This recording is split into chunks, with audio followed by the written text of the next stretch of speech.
Yang pertama berkaitan dengan masalah pemantang syarat yang mesti terpenuhi bak wali sehingga beliau terhitung sah menjadi wali nikah. Begitu pula dalam bab saksi penjelasannya Bandung sama karena syarat memang kamu tentaya.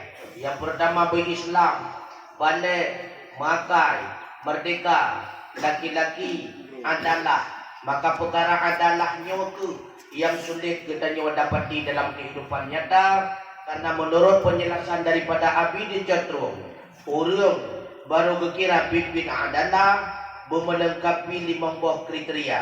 Yang pertama hana tersentuh dengan dosa raya, yang kedua baik berkekalan dalam dosa ubid, yang kedua jerah ia tikut baik sampai lagi ia tikut kaum Mu'tazilah, yang keempat mampu mengendalikan emosi kan urang bingkai, yang kelima mampu menjaga muruah atau ibawa menurut kebiasaan pribadi diri drawa manusia. Maka yang urang gatnyan pasai yang urang gatnyan hana pasai tapi keadil pihajat takun. Maka menyelaganya pagiban menurut abadi di kilometer 10 takandang mentang buat gatnyan secara lahir menyatakan secara lahir legatnya memang kan orang yang membuat dosa raya, tak kalah secara lahir walau agaknya di dalam dosa ubid, tetapi agaknya orang yang nak tobat. Artinya maksud daripada abadi di kilometer 10 adalah yang dimaksudkan hinan adalah termasuk kepada mastur adalah adil secara lahir walau agaknya tidak membuat maksiat yang hendak boleh katanya, maka beliau kasah menjadi wali. Andai andai anade dia terpakai kepada wali karena hansip syarat, maka langsung meminah kepada kakek pihak dia pakai dia dihendam kepada kakek menyatakan dia mendaudik liahnya andai kata kakek hanali, maka ikut kepada aduan sidara baru atau dara baru yang syakir ila yang tak utama. Hananya kembali kepada anak kemuan baik ini ada puas kepada apa? Mana lagu bahasa dengan kampung pada tema anak perkahwin mak kan ayah yang perkahwin anak baik tak ada urat bahasa tapi tak ada urat hukum. Bahasa sering salah tapi hukum pasti salah. Maka tetap didahului dia anak kemuan perkahwin daripada apa perkahwin anak kemuan. Baru kemudian turun kepada anak dari anak kemuan, baru kemudian terendam kepada apa daripada dalam yang penjelasan daripada gure-gure kita menau. Yang kedua, buat yang pakipan bila mana dipubuat li sidra urang hukum urang yang kepake, maka terjawab dalam pembahasan pertama itulah buat dosa raya, di antaranya urang hana ikut pengajian, urang yang hantom buat nyan dosa raya itu kedua. Hanya yang kedua membiarkan anak dan perumoh dalam maksiat, termasuk hana geyuwa anak dan perumohnya bak nebuat yang juga termasuk dosa raya. Kemudian yang kedua batas menurut agama dua urang syika geanggaplah tanggung jawab terhadap anak.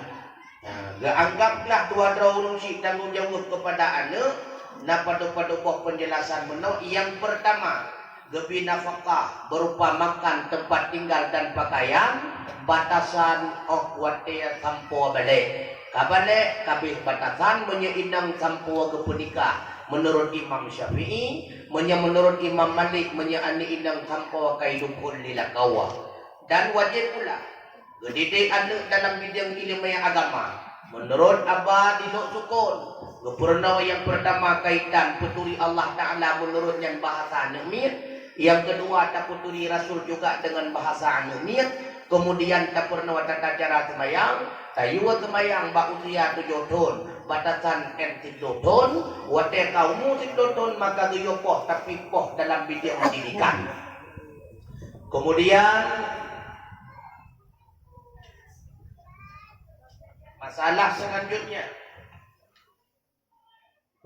dari kesimpulan hadis urang yang kamlingkai mentong menghubung dengan daya perkara sedekah jariah, anu yang saleh, ilmiah yang bermanfaat.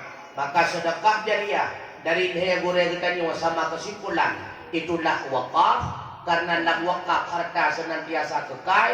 Dengan kekal harta wakaf maka senantiasa berkekalan pahala ke dalam kubur tiba-tiba. Yang maksud dengan anak yang saleh itulah anak yang taat baik ilmu ataupun agam. Peke naik berkait dengan doa di kubur ibadat atau wahana, karena ibadat kebaikan yang kubur anak dengan sendirinya akan mengalir kepada dua uji, karena anaknya hukum bahagian daripada uji. Yang kedua ilmu yang bermanfaat wal khusus yang adalah ilmu yang agama dan dia terhubung kepada ilmu-ilmu yang lain. Bila mana dengan ilmu yang semakin dekat dengan Allah Subhanahu wa taala. Yang kedua program aplikasi fitur bagaimana kesimpulan teku haram, karena yang pertama melalaikan hendaknya dengan wadah tersebut kita yang peruntuk untuk putodo kepada Allah Taala, tapi dengan fiturnya kita yang akan lalai dengan perkara yang hana manfaat. Yang kedua rasagau gelarang di agama karena kita menggih di dalam bisnis fondi, artinya bisnis yang bodong hana empat tawa pemilik menyabila mana iplung pemilik maka tunggu ruko gedanyo yang kada daftarkan diri.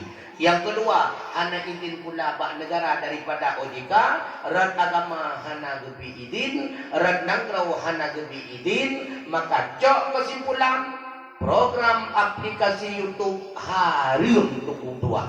Program aplikasi YouTube harum. No memada hasil daripada mukatarah kita nyoba uronyo kepada Abah di Lok Sukun kita nyoba dia baca doa kepada Abah. Bismillahirrahmanirrahim. Alhamdulillah hamdan yuwafi ni'amahu wa yukafi'u mazidah. Amin. Ya Rabbana lakal hamdu kama yanbaghi بجلال وجهك الكريم وعظيم سلطانك. آمين. اللهم صل وسلم وبارك على سيدنا محمد وعلى آله وصحبه أجمعين. آمين. اللهم إنا نستودعك ما علمتناه